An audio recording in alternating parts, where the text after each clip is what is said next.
Telugu teacher క్లాస్లో ఈనాడు భాషని నేర్చుకుందాంలో గత క్లాస్లో వర్ణమాల పదాలని గురించి నేర్చుకుందాం. ఈరోజు కొన్ని అక్షరాలతో పదాలను ఎలా రాయాలి అనేది నేర్చుకుందాం.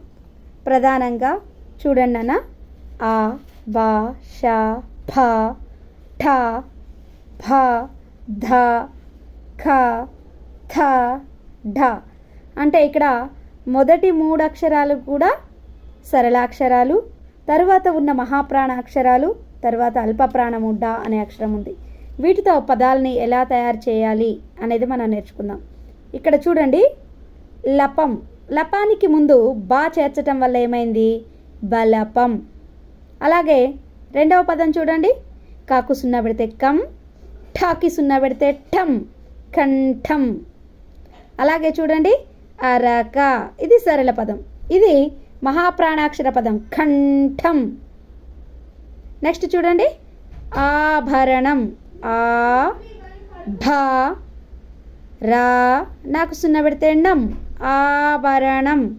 ఆ అనేది దీర్ఘాక్షరం, భ అనేది మహాప్రాణాక్షరం, రా సరళాక్షరం, నాకు సున్నా పెడితే నం సున్నాతో కూడి ఉన్న అక్షరం. మొత్తం కలిపి చదవండి ఇప్పుడు. ఆభరణం. అలాగే పదం. పా మహాప్రాణాక్షరం చూడండి, ధ, కాకు సున్నా పెడితే కం, పథకం. ఇలా అక్షరాలు పలకడం, రాయడం. ఇందులో అక్షరాల్లో కూడా సున్నాతో కూడా ఉన్న అక్షరాలు, సరళాక్షరాలు, ఇంకా ఏంటి మహాప్రాణాక్షరాలతో పదాలు రాయడం ఇలా నేర్చుకుందాం.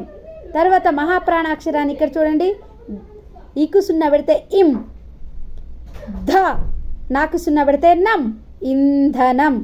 ష, త, కాకు సున్నా పెడితే కం, శతకం. ప, స, చూడండి, ఫ, ఒత్తు ఫ అంటే ఇదేంటి మహాప్రాణాక్షరం. లం, లాకు సున్నా పెడితే లం, ఫలం. అదే ముందు సా చేర్చాము, సఫలం. ఫలం అంటే పండు అని, సఫలం అంటే విజయం అని అర్థము. షాకు సున్నా పెడితే షం, ఒత్తు ఖ అంటే మహాప్రాణాక్షరం. కాకి సున్నా పెడితే ఖం, శంఖం. తర్వాత చూడండి, డ, మా, రు, కం, డమరుకం.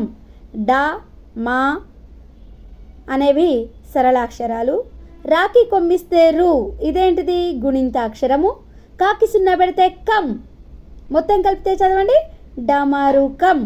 ఇలా మనం అక్షరాలని పలుకుతూ పదాలు రాయడం చక్కగా నేర్చుకోవాలి. ఇక్కడ పదాలను సరైనటువంటి అక్షరాలు ఖాళీ ఉంచేసి మొదటిగా అక్షరానికి సున్నా పెట్టడం వల్ల, ఒక అక్షరాన్ని ముందు చేర్చడం వల్ల మనకు ఎలా అక్షరాలని పదాలని రూపొందించవచ్చు అనేది మనం ఇక్కడ నేర్చుకుందాం పద విజ్ఞానంలో. అందరూ కూడా చదువుతూ రాయండి, చక్కగా భాషని పలుకుతూ పాడుతూ నేర్చుకోండి. బలపం, కంఠం, అరక, ఆభరణం, పథకం, ఇంధనం, శతకం, ఫలం, సఫలం, శంఖం, డమరుకం. ఇలా మనం పదాలని రూపొందించడం